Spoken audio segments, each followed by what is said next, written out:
There's a company that owns a piece of almost everything you can see right now.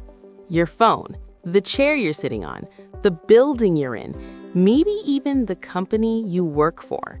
It's called BlackRock, and most people have never heard of it.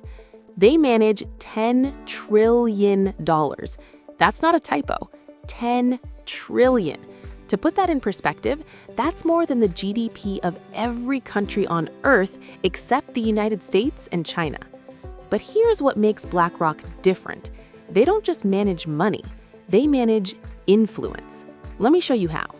When you invest in a retirement fund or buy an ETF, you're probably buying a BlackRock product without knowing it. iShares, their ETF platform, is the largest in the world.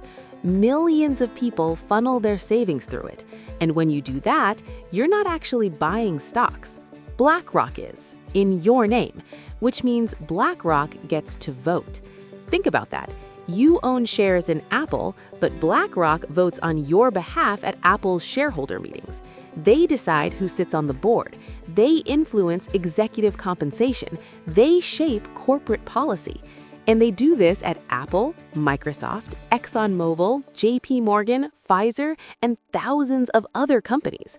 In fact, BlackRock is the largest shareholder in almost every major publicly traded corporation in America. One firm, one vote across the entire economy. Now, BlackRock will tell you this is fine. They vote in the best interest of their clients. They follow guidelines. They're passive investors. But here's the uncomfortable part. Passive doesn't mean powerless. In 2020, BlackRock CEO Larry Fink wrote a letter to CEOs around the world. It wasn't a suggestion, it was a directive. He told them to prioritize climate risk and stakeholder capitalism. Within months, corporations everywhere started reshaping their policies, not because of regulation, not because of consumer demand, because BlackRock told them to. Some called it visionary, others called it unelected governance. Either way, it worked. BlackRock also has another job. They advise governments. After the 2008 financial crisis, the U.S. Treasury hired BlackRock to help manage the bailout. During COVID, the Federal Reserve hired them again to manage pandemic relief bond purchases. So let's recap. BlackRock manages your money, votes your shares, advises corporations, and helps governments navigate crises. They're simultaneously the investor, the advisor, and the referee. And they're not accountable to voters or regulators, really. They're accountable to their clients.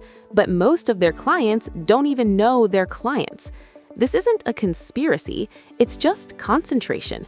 Markets reward scale. And BlackRock got really, really good at scale. But here's the question nobody's asking. What happens when one firm has a financial interest in everything, everywhere, all at once? When they own shares in competing airlines, competing banks, competing pharmaceutical companies? Economic theory says competition drives innovation, but what does competition look like when the same entity owns all the competitors? Maybe it's fine. Maybe passive ownership is neutral. Maybe concentrated influence balances out. Or maybe we've built a system where the largest asset manager in history holds more structural power than most people realize. And the scariest part? We're not even sure if that's a problem yet.